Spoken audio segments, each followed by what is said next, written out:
I found an old photo of myself in a place I've never been. I'm not usually the type to get freaked out by old stuff. I mean, I like nostalgia as much as the next person. Digging through old books, scrolling through childhood photos, that sort of thing. But yesterday, something happened that I still can't shake. Something that makes me question every memory I thought I had. It started when I was cleaning out the shelves in my apartment. I've got this habit of buying secondhand books. I love the smell of them. The little notes people leave in the margins. That feeling that someone else's life touched this object before it touched mine. I was flipping through a stack of old photography books I'd picked up at a thrift store over the weekend when one of them fell open in a way that made me pause. Inside the back cover was a photo, tucked carefully between the pages. At first, I thought it was just one of those free bookmarks or promotional photos you sometimes get with old books. But the second I looked at it, my stomach dropped. Because the photo was of me. I stared at it for a long time, blinking and shaking my head like my brain could process it if I just willed it to. There I was, me, in the photo, standing in the middle of what looked like an old, abandoned park. The photo itself was grainy, like it had been taken with one of those old disposable cameras, but I could see my face perfectly. My expression was neutral, almost confused, and I swear, the way I was standing, my hands in my pockets and my shoulders slightly hunched, was identical to how I often pose without realizing it. The kicker? I've never been to that place. Never. And yet, there I was, smiling faintly at the camera in a location that was completely foreign to me. I flipped the photo over, half expecting some explanation written in pen. Nothing. Just the smooth, glossy back of a standard photograph. No date, no scribbled name, nothing to hint at where it had come from. For a minute, I tried to rationalize it. Maybe it was a prank. Maybe a friend had snuck into my things years ago and slipped the photo in there. But as far as I could remember, I didn't have friends who were into this kind of creepy, obsessive prank. And besides, who would have had access to my apartment and also known what I looked like at exactly that age? I shoved the photo into my pocket and went about my day, telling myself I'd deal with it later. But later came, and it was worse. I couldn't stop thinking about it. The photo played on repeat in my mind like a bad song. I kept picturing the background. The park wasn't just any park. There were these crumbling stone benches, a rusted fountain with water long dried up, and a series of towering, leafless trees casting skeletal shadows across what looked like cobblestone paths. Something about it felt wrong. I tried to ask myself questions. Did I really not remember this place, or was it just hidden in some obscure part of my memory? Maybe I'd gone there as a kid with a family member or during a trip I'd forgotten about. But no, I asked my mom. I asked my sister. I even showed the photo to my roommate, trying to see if their reactions might trigger some memory for me. "Where is this?" my sister asked, her voice a little too sharp. "I don't know," I admitted. "That's the problem. I've never been there. At least I don't think I have." She frowned and leaned in closer, scrutinizing the photo like it might reveal itself under her gaze. "You've never been here. Not as a kid, not with friends, not on any vacation." "I don't remember this place at all," I asked my mom. She blinked at the photo like she'd just seen a ghost. I I don't know. You've never been there, sweetheart. Are you sure this is really you?" "Yes," I said, frustrated. "It's me, but I don't understand how or why I'm there, or when this was taken." My roommate Alex shrugged. "Well, maybe you were photoshopped into some creepy stock image. Or maybe this is some kind of weird art project." I wanted to believe him. I really did. But even as I thought it, I realized the photo was far too precise, too detailed, too familiar. There was something in the shadows that felt personal, something I couldn't place. I stared at it for hours, and that's when I noticed it. A figure in the background. At first, I thought it was just a tree branch or a shadow. But no, it was a person. Standing near the fountain, far enough away that they weren't the focus, but close enough that I could make out details. They were wearing a long coat, something dark and heavy, and they were looking straight at me. Not at the camera, but at me. And something about the way they were standing, it made my skin crawl. Like they were waiting. Like they had been waiting for this moment for a long time. I felt a chill run down my spine. I put the photo down and tried to tell myself it was nothing. But it wasn't nothing. I could feel it. Something about that place, that moment captured in the photo, was wrong. Over the next few days, I became obsessed. I scoured my apartment, my old photo albums, my online backups, looking for any sign of this park, this abandoned place, or any other photos of me there. Nothing. It was like the photo had appeared out of nowhere. I even Googled the park. At first, I couldn't find anything that matched. No city with cobblestone paths like that, no fountain like that, no layout like that. I even tried reverse image searches, hoping maybe it was some old stock photo. Nothing came up. Then one night, I had a dream. I was there, standing in the same park, the same fountain, the same trees. The stranger was there too, just jawed beyond my peripheral vision. I could feel their eyes on me, watching me, always watching. I woke up sweating, my heart racing, and I realized that I could no longer ignore this. The next morning, I made a decision. I had to see it for myself. I didn't know how I would find it, and I didn't know what I would find when I got there, but something deep inside me told me I needed to go. I grabbed the photo, packed a small bag with my camera, some snacks, and a notebook. I needed to document everything in case I wasn't making sense to myself later. Or worse, in case no one else believed me. I printed a few copies of the photo, circled the figure in the background, highlighted the fountain, and even drew rough sketches of the layout based on the photo itself. Driving to the location, I felt this strange mix of dread and excitement. My hands were clammy, my stomach twisted in knots. Part of me wanted to turn back, to convince myself I had imagined the whole thing, but another part, maybe the bigger, more stubborn part, needed answers. And then I saw it, the street in the photo, not perfectly, but enough. The fountain came into view first, crumbling, just like in the photo. The benches, the leafless trees, the cobblestone paths, they were all there. My chest tightened. I had no memory of ever being here. None. And yet, the sight filled me with an unsettling sense of familiarity. Like I had been here before but couldn't remember why. I parked my car and stepped out slowly. Every step I took on the cobblestones felt heavier than it should have. The air was colder than the morning suggested, and the silence was thick, almost suffocating. I half expected someone or something to appear from the shadows. I pulled the photo out of my bag and held it up, comparing it to what I was seeing. Everything matched. The fountain, the benches, the trees, even the shadows fell in the same way, almost as if time had folded itself around this place and waited for me to return. And then I saw it. Just a flash at the edge of my vision. A figure standing far across the park. A coat. Dark, watching me. I blinked and it was gone. My heart pounded. My mind raced. I had no explanation. No clue. All I knew was that I needed to find out why that photo existed, why I was in it, and who that figure was. I took a deep breath, squared my shoulders, and started walking down the path that had led me here, toward whatever this place had waiting for me. Something told me that nothing was going to be the same after today. I didn't sleep much that night. I kept thinking about the photo, about the park, and about that figure. Even in my dreams, the trees loomed over me, skeletal branches clawing at the sky, and the fountain gurgled with the water I knew didn't exist anymore. Morning came, gray and quiet, and I realized I couldn't wait any longer. I had to see the place for myself, and I had to explore it thoroughly. Driving there felt surreal. Every turn, every streetlight, every empty lot I passed made me feel like I was sliding further into a memory that wasn't mine. The city around me was modern. Coffee shops, neon signs, scooters zipping past, but as I got closer to the location, things began to feel off. When I parked, I realized that even though I had memorized every detail from the photo, the scene in front of me didn't match perfectly. Fountain was slightly cracked in ways it hadn't been in the photo. Some of the cobblestones had been replaced with concrete slabs, and the benches were weathered differently. Small things, but enough to make my chest tighten. Something about the inconsistencies made my stomach twist. I stepped onto the path, camera in hand, and tried to take in everything systematically.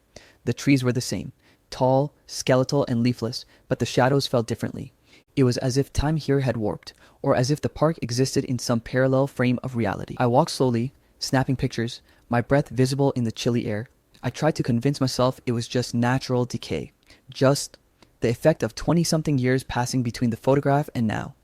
But then I noticed the first subtle anachronism. A soda can lying near one of the old benches, glossy and new. In this desolate, abandoned-looking place, the can gleamed like it had been dropped yesterday. I frowned, crouching to examine it. Nothing else around it looked new. No footprints, no crushed leaves, nothing. Just a can, sitting there like a deliberate mark. Shaking my head, I moved on. A few steps further, I saw something else that made me freeze. A pair of shoes peeking out from behind a tree.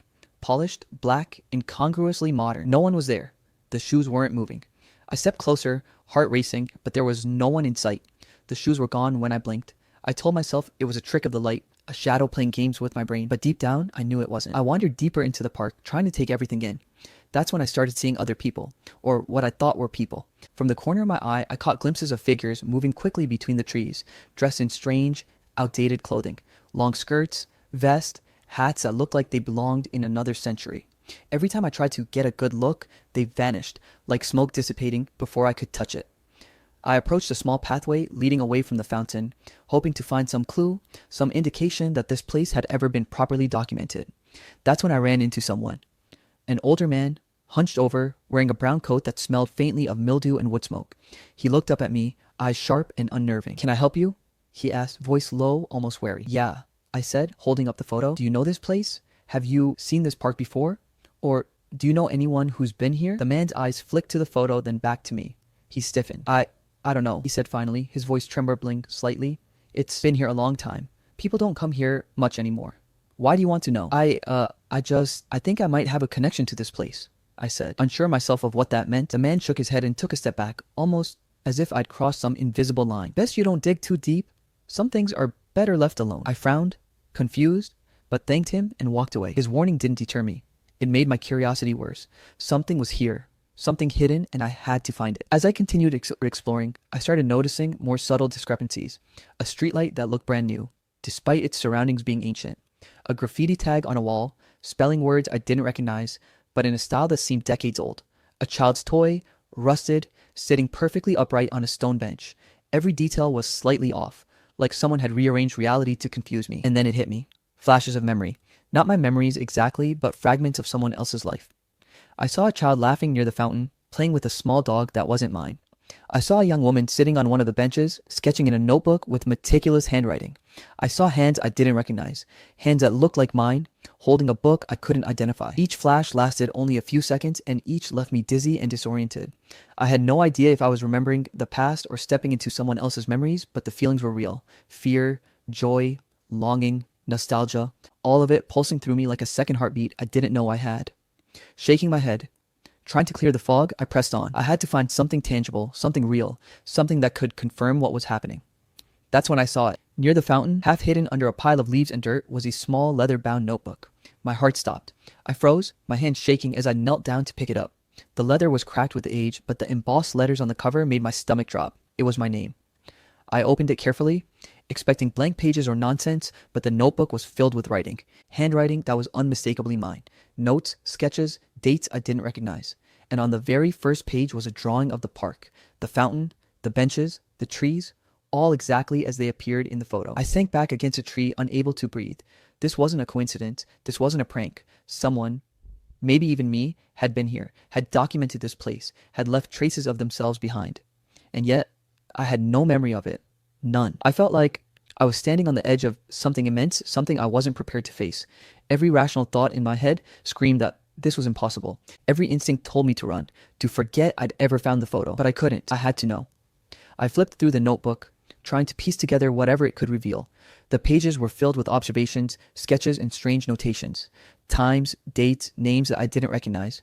But every page felt intimately familiar, like reading a diary I had written but couldn't remember writing. And then I noticed a small photograph tucked between the pages. My hands trembled as I pulled it out. It was me, again, standing in the park. This time in a slightly different spot, looking directly at the camera. The same strange figure was in the background, standing just beyond the fountain, eyes fixed on me. I dropped the photo and it fluttered to the ground like a leaf. My heart raced so fast I thought it might burst. How many of these photos existed? How many times had I been here without knowing it? How long had this been going on? I sat there for a long time. Notebook open on my lap, staring at the fountain, the trees, the benches, the strange, subtle anachronisms, and trying to breathe. Something about the park was alive, like it remembered me, or like I remembered it, and I knew, deep down, that this was only the beginning. After finding that notebook in the park, I thought I had uncovered the strangest part of all this. I was wrong. That notebook, it was just the beginning. Back in my apartment, I spread everything out on the table, the original photo from the book, the notebook, the second photo I'd found tucked inside it, and my camera. My apartment suddenly felt smaller. Oppressive even, as if the walls themselves were pressing in, demanding that I figure it out. I started with the stranger, that figure in the background of both photos, the one standing still, staring at me like they had some secret I was supposed to know. I printed in large copies, circled them, scribbled notes in the margins. Every time I looked at that figure, something in me felt familiar, like I'd met them before, but not in a way I could remember consciously. I spent hours going through my old digital photo backups, old albums, even pictures my friends had posted on social media. I had to know if this person had appeared anywhere else. At first, nothing. Just me, just normal life. But then, by chance, I stumbled upon a series of photographs from local history archives. Online scans of city photos from decades past. And there they were, the stranger. Always in the background, always the same dark coat, the same stillness. Sometimes by the fountain, sometimes near a bench, sometimes on the cobblestone paths, and always watching. It was impossible. How could the same person appear in pictures from decades ago? Sometimes before I was even born. My hands shook as I scrolled through the images. One photo was dated 1978, another 1992, one from 2005, and yet it was the same figure, same posture, same coat, and each time they were staring, not at the camera, but at someone. And in the photos where I appeared, they were staring straight at me. I leaned back in my chair, rubbing my temples, trying to breathe. This was insane. I was going insane. But the more I looked, the more I realized that everything about this stranger was deliberate. They weren't just in the background. They were observing, tracking, present across time. That night, sleep didn't come. Every time I closed my eyes, I saw that figure, standing by the fountain, standing in the shadows of my apartment, or hovering at the edge of a street I had walked down earlier that day. I started having brief hallucinations. The sound of footsteps behind me when no one was there. The faint smell of smoke and wet leaves in my bedroom. The flicker of movement in the corner of my vision. I questioned my sanity. Maybe it really was all in my head. Maybe the stress of finding the first photo and then the notebook had cracked me. But deep down, I knew something was happening here that defied explanation. Determined to find answers, I started digging into the history of the park. Local records, old newspapers, obscure online forums. That's when I stumbled upon hints of something strange. Rumors mostly. An abandoned research facility nearby. Decades-old accounts of strange disappearances in the area. Whispered stories of an organization that experimented on memory and time. Most of it was half forgotten, unrecorded, or dismissed as urban legend. But the coincidences were too strong to ignore. And then I found it. A barely legible clipping in a 1983 newspaper archive about a memory study initiative that had operated near the park. Participants were said to have volunteered for photographic memory enhancement experiments, but the records ended abruptly. Names were redacted, files missing. The stranger, it could have been tied to that somehow. Over the next few days, I became obsessive. I couldn't eat properly. I barely slept. Every time I closed my eyes, that figure appeared in my mind. I started carrying my camera everywhere, snapping pictures randomly in case I caught them again. And then it happened. I saw them. Not in a photo, not in my peripheral vision. They were standing across the street from my apartment, just beyond the lamplight, still in that dark coat. My heart froze. My hands shook as I fumbled with my phone, trying to capture a picture. When I looked again, they were gone. No footprints, no shadows, nothing. I started journaling everything, documenting times, locations, descriptions, patterns. Every sighting, real or imagined, went into my notebook. Sleep disturbances grew worse. I would wake in the middle of the night feeling as though someone was watching me, feeling the weight of eyes pressing into my back. Deja vu struck constantly. I felt like I'd lived these moments before, in a timeline I couldn't remember. Then, a week later, I found something that shook me more than anything before. I was going through the notebook again, flipping pages I had already studied a dozen times, when a folded piece of paper slipped out from between them. It was a photograph, slightly yellowed, edges fraying. I recognized the location instantly. The park, the fountain, the benches. But this time, there was only one figure, one person, the stranger, standing alone, looking directly at the camera, and in their hands was a notebook. Not just any notebook. The cover was the same leather-bound style as mine, and embossed on the front, my name. I dropped the photograph, heart hammering. My hands shook so violently I could barely hold my coffee cup. I stared at the image over and over, trying to comprehend it. How was this possible? How could someone, this stranger, have a notebook with my name on it, decades before I even discovered mine? It felt like my reality was unraveling thread by thread. Every rational explanation fled before the impossibility of it. Someone, somewhere, had been tracking me, recording me, documenting me, maybe even creating me. And the stranger, they weren't just observing, they were active, they were purposeful. I spent hours staring at the photograph, turning it over in my hands, trying to find any hint of who the stranger was. A clue, anything, but there was nothing. Just that cold, unreadable expression. Just the knowledge that my own name was somehow entangled with theirs in a way I couldn't yet understand. By the time I finally forced myself to put the photograph down, it was nearly dawn. I hadn't eaten, I hadn't slept, my apartment felt alien, hostile, and I knew one thing with certainty. I couldn't stop now. I had to find the stranger. I had to understand what this was. I didn't know if they were alive or dead, human or something else. I didn't know if I was chasing shadows or chasing the truth. But I knew I was on the edge of something enormous, something I might not be ready for. And yet, I couldn't walk away. Because the stranger wasn't just in the photos, they were in my life now, whether I wanted them to be or not. After the photograph of the stranger holding my notebook, I didn't sleep for 2 nights straight. I barely ate. Every waking moment was consumed by one thought. Who or what was this person, and how were they connected to me? I felt like I was standing at the edge of a puzzle I didn't even know existed, and every piece I found only made the picture stranger. I decided I couldn't rely on fragments of old newspaper clippings or online archives anymore. I needed more concrete records, more evidence. I started digging deeper into the history of the park and the surrounding area. Local libraries, historical societies, even municipal archives. I spent days sifting through brittle newspapers, yellowed maps, and handwritten logs. That's when I first came across it. A series of missing persons reports dating back decades, all linked to the vicinity of the park. What caught my attention wasn't just the dates or names, it was the peculiar pattern. Each report mentioned someone vanishing near the fountain or seen last at the cobblestone paths, often with witnesses describing a dark figure watching silently from the shadows.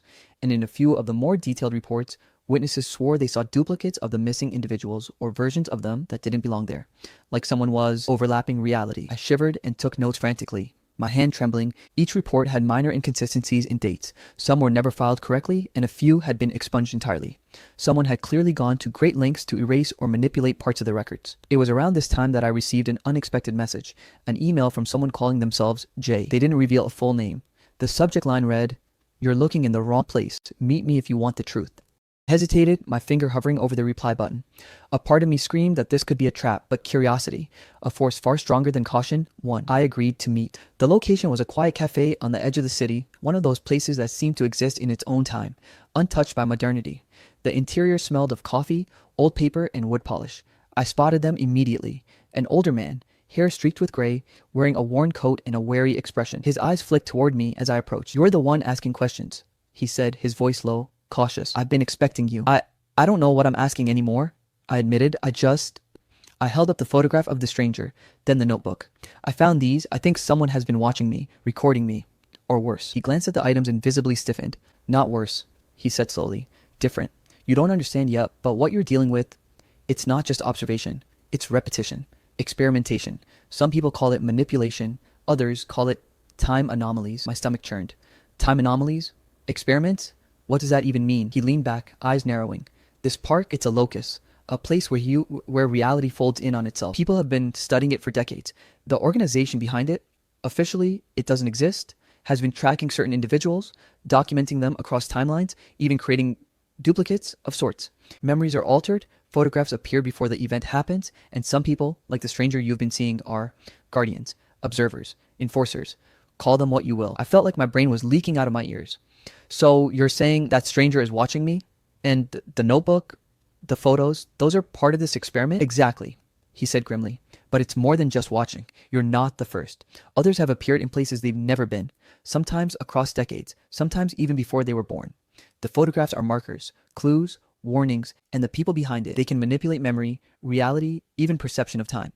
You've noticed déjà vu, hallucinations, sleep disturbances, right?" I swallowed hard. Every late night hallucination, every fleeting shadow, every flash of someone else's memory, the things I had dismissed as stress or sleep deprivation, they weren't hallucinations at all. He slid a folder across the table to me. Inside were old photographs, images I couldn't have found on my own. Some were my own face, appearing at the park at different ages. Others showed people I didn't recognize, all in the same location, some repeating across decades. A strange, dizzying pattern emerged. Everyone seemed trapped in this place, appearing again and again as if the park itself had stitched them into a tapestry that defied logic. "Why me?" I asked, voice barely a whisper. He shrugged. "It's not about why, it's about what. You were chosen like others because you responded. You notice anomalies, you question reality. Most people ignore them. You didn't. That's why you're here now. That's why you found the photo." I needed to breathe. I needed to sit down. Instead, I took more notes, absorbed every word, every photograph, every detail. The world I thought I understood had been shattered into fragments of impossibility, and every piece made me feel smaller, weaker, but oddly alive. For days, I continued my research. I returned to the park multiple times, armed with notebooks, cameras, and tape recorders. Each visit revealed subtle anomalies, shadows that moved against the light, benches that appeared and disappeared, people dressed out of time. I began seeing fleeting glimpses of the stranger again, standing across the fountain, or near the old stone benches, always silent, always observing.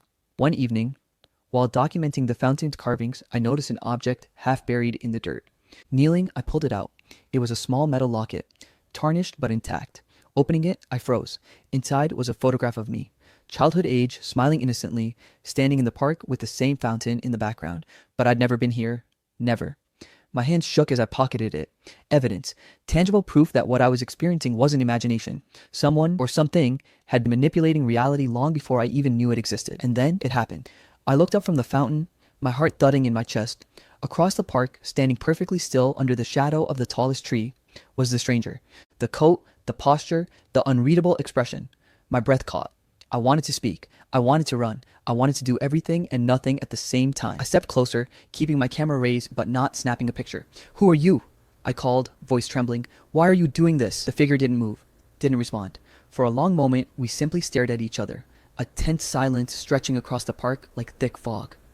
And then, just as suddenly as they appeared, they were gone. No footsteps, no rustle of leaves, no flicker of shadow. They had vanished, leaving me alone with the fountain, the cobblestone paths, and the locket in my hand. I sank onto a nearby bench, heart pounding, mind racing. I couldn't comprehend it. I couldn't rationalize it. But I knew one thing. This was no ordinary stranger, and this was no ordinary park. Something deeply hidden, was controlling reality here, and I was standing at the center of it. The notebook, the photos, the locket, each piece was a thread leading me deeper into a truth I couldn't yet fully grasp, and I was terrified, yet compelled to follow it. I didn't sleep that night, not really. The stranger, the locket, the notebook, everything I had uncovered so far churned in my mind like a storm, and no matter how hard I tried to rationalize it, I couldn't. The park, the photographs, the inexplicable disappearances, the glimpses of other timelines, they weren't anomalies. They were deliberate. Someone had been manipulating reality itself, and somehow I was in the center of it. By dawn, I had made my decision. I was going back to the park, not just to look, not just to observe, but to confront it all, to confront the stranger, to confront whatever twisted mechanism had folded my life into their experiment. I grabbed my camera, my notebook, the locket, and a small flashlight, stuffing everything into my backpack. My heart hammered in my chest, but beneath the fear there was a strange, desperate determination. I needed answers. The park looked different when I arrived. It was early morning, and a thick fog had settled over the cobblestone paths, muting the colors and swallowing sound. Every tree looked like a shadowed silhouette, and the fountain, once a focal point, now seemed like a hollow relic of some forgotten memory. I walked slowly, every step echoing unnaturally on the stone paths, every rustle of leaves magnified in the heavy silence. I didn't have to wait long. As I rounded the corner near the fountain, I saw the figure. Tall, still, unmistakable. The stranger. My stomach dropped. Their presence felt heavier than it ever had, almost tangible, like gravity pressing down from their very being. I need answers, I said, my voice shaking. Why are you doing this? What is this? The stranger's lips moved slowly, deliberately, forming words I had waited for months to hear. You've been asking the wrong questions, they said. Their voice was calm, eerily soothing, but carried an undercurrent of something infinite and unknowable. You are not here by accident, not by choice. You never truly were. I froze. What do you mean? The stranger gestured to the fog around us. This place.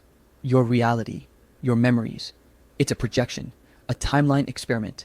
The person in the photographs, the notebooks, the events you've experienced, they are fragments of a reality that never fully existed. You were part of it. You still are. I felt my stomach twist. You mean none of this is real? My life? My memories? Everything? Not exactly, the stranger said. Your life exists, yes, but what you perceive, what you remember, what you photograph, what you encounter, has been guided, edited, folded into this park, into this space, so that we could observe, so that you could interact with yourself. I stumbled back a step, my mind racing. Myself?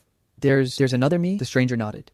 The person in the photographs, the notebook, that is a version of you, a timeline projection created to test reactions, to measure adaptability, to understand what happens when memory is fragmented and reality is manipulated. And you, your real consciousness, is here, now, intersecting with it. I felt my knees weaken.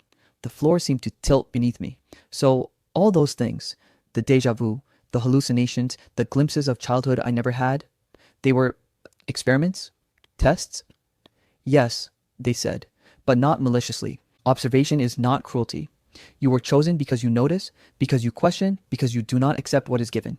Others ignore, forget, or comply. You did not. I sank onto a bench feeling dizzy, my mind a whirlwind of disbelief, fear, and awe. Why show me this now? I asked. Why tell me? Because you are ready, the stranger replied. Because you can change it. Because you can decide what this reality, your reality, will be. You can reclaim lost memories. You can undo the manipulation, but it is not simple. It requires confrontation, courage, and a willingness to let go of what you think you know. I closed my eyes, trying to process it all. My entire life, my identity, my sense of self. It felt like sand slipping through my fingers. But beneath the panic, a spark of determination lit. If I had been manipulated, if someone had tried to fold my life into an experiment, then I could take it back. I had to. The stranger stepped closer. There is a choice, they said, reaching out, but their hand never touched me. Follow the path laid out by the projections, and you remain observed, trapped in iterations of yourself. Or break the cycle. Face the memories, face the truth, and reclaim what is yours. But beware, reclaiming comes at a cost. Some truths cannot be unseen. I swallowed hard. My hands trembled, but I stood. I don't care about the cost. I need to know. I need to be real. The stranger's eyes softened for the first time. Very well, follow me, but do not expect comfort. Then the world shifted. Suddenly, the park around me distorted. Trees elongated, paths twisted, shadows danced in impossible angles. The fountain seemed to ripple like water, though it was dry. I blinked, and I was somewhere else.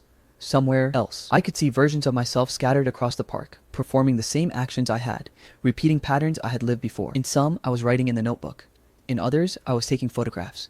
Each version intersected with the others, overlapping, converging, diverging. Time itself felt fluid, folding back on itself like waves in a storm. And the stranger? They moved effortlessly among the projections, gesturing, guiding, observing. See what has been created, they said. See what you were. See what you can choose to become. I watched in horror and fascination.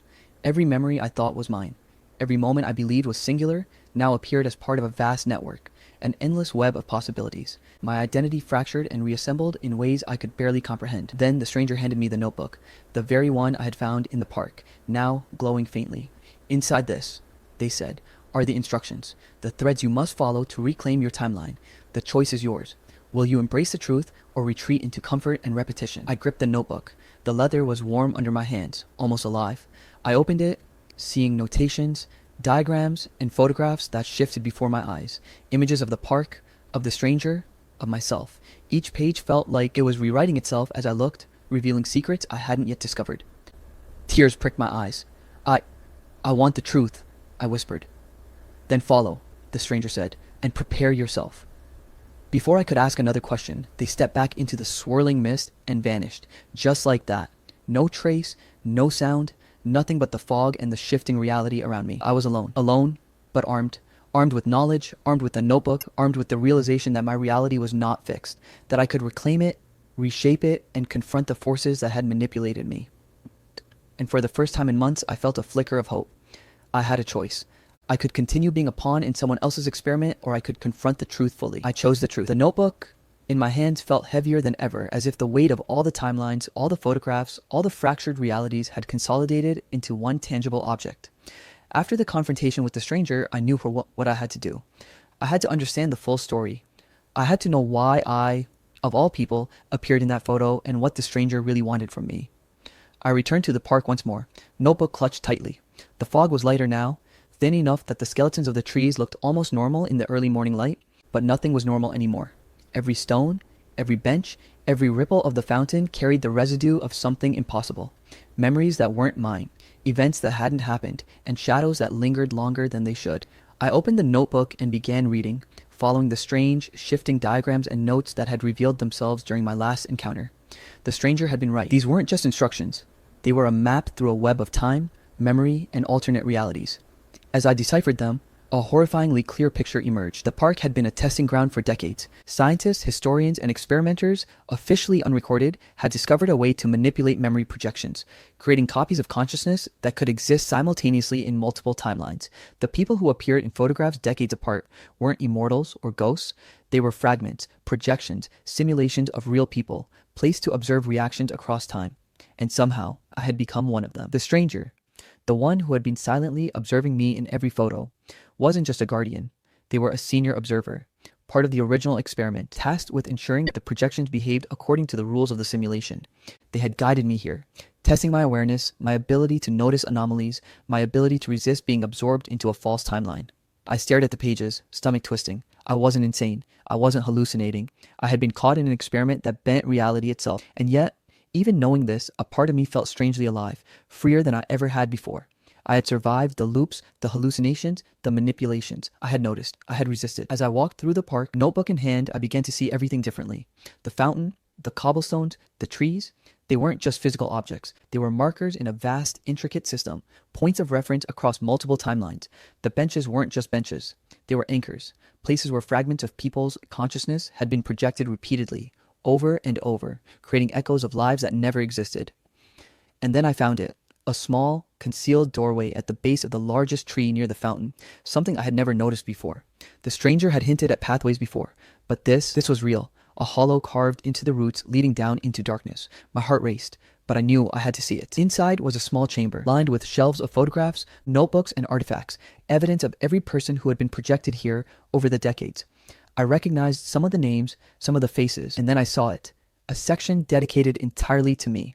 My childhood photographs, my teenage snapshots, my early adult pictures, even some I didn't recognize, placed carefully, meticulously across the walls. I realized then that the stranger hadn't been malicious. They had been guiding me toward understanding. All the fear, all the deja vu, all the hallucinations, it was preparation. I was meant to understand the mechanics of the experiment, to see the breadth of what had been done, and to make a choice on the I picked up one photograph in particular.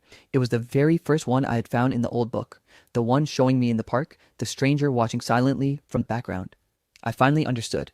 I hadn't accidentally appeared there. My consciousness had been projected into that moment decades before I ever existed. Someone had set the experiment in motion, choosing me for reasons I couldn't fully grasp, embedding me into a timeline that was never mine, so they could observe how I would respond when faced with anomalies. I felt a strange mix of anger, awe, and sadness. My life, as I had lived it, was real, yes, but interwoven with layers of manipulation, layers I hadn't been aware of. And yet, the discoveries didn't diminish me. They empowered me. I had endured, I had questioned, I had noticed, I had survived the loops and the projections. As I sat in the chamber, I noticed something else, a subtle pattern in the photographs and notes, one that even the stranger hadn't mentioned. Certain images had been altered, rearranged, almost like messages. I realized with a chill that someone, or something, had been communicating with me all along, leaving breadcrumbs through decades of projections and photographs waiting for me to notice. And then I heard it, the softest sound, almost like a whisper of wind through leaves. The stranger appeared, just beyond the doorway, silent and watchful as always. This time, though, they didn't vanish immediately. "You understand now," they said, voice low, almost approving. "You see the full scope?" "I do," I said, voice shaking but firm. "And I want to make it right. I want to reclaim what is mine, fully. No more projections, no more manipulations." The stranger nodded. "That is your choice. But remember, even understanding the mechanics doesn't erase the echoes. The past, the projections, the fragments, they will remain. You can't undo everything. You can only decide what you carry forward." I took a deep breath, feeling the weight of that truth. I could expose the experiment, reveal the manipulations. I could choose to live fully in the reality I had claimed for myself, or I could disappear into comfort, let the projections dictate my sense of self. I chose the first. I chose to confront it all. I left the chamber, emerging back into the misty park. The stranger was gone, leaving only the faint trace of their presence. A ripple in the fog, a shadow stretching across the cobblestones. I looked down at the notebook in my hand, the locket around my neck, the photographs carefully folded. I had the tools I needed. I had the knowledge. Weeks later, after documenting everything, reaching out to historians, archivists, even journalists who specialized in unsolved mysteries, I compiled a detailed record of the park, the projections, and the experiments. The world may never fully understand it, but I did. I could finally close that chapter, at least enough to live my life without constant doubt gnawing at my mind. And yet, sometimes, late at night, when the city is quiet and the fog drifts through the streets, I swear I see a shadow at the edge of my vision, just out of focus. A figure standing silently, observing, perhaps waiting. The stranger never speaks anymore, but I know they are still out there, ensuring the experiment continues, or perhaps just watching me navigate the world I reclaimed. I smile at the thought, not fearfully, but with respect. I survived what most could not. I uncovered truths that no one else could comprehend, and I walked away knowing that some mysteries, some fragments of reality are meant to linger. Some questions never have complete answers, but some truths I finally hold. And that, in the end, is enough. All right, that's it for today. I hope you enjoyed the story. We have so many more amazing stories coming your way, so make sure you hit that subscribe button. Our goal is to reach 100K subscribers by the end of this year, and we'd love for you to be part of this journey. Thanks for watching, and I'll see you in the next story.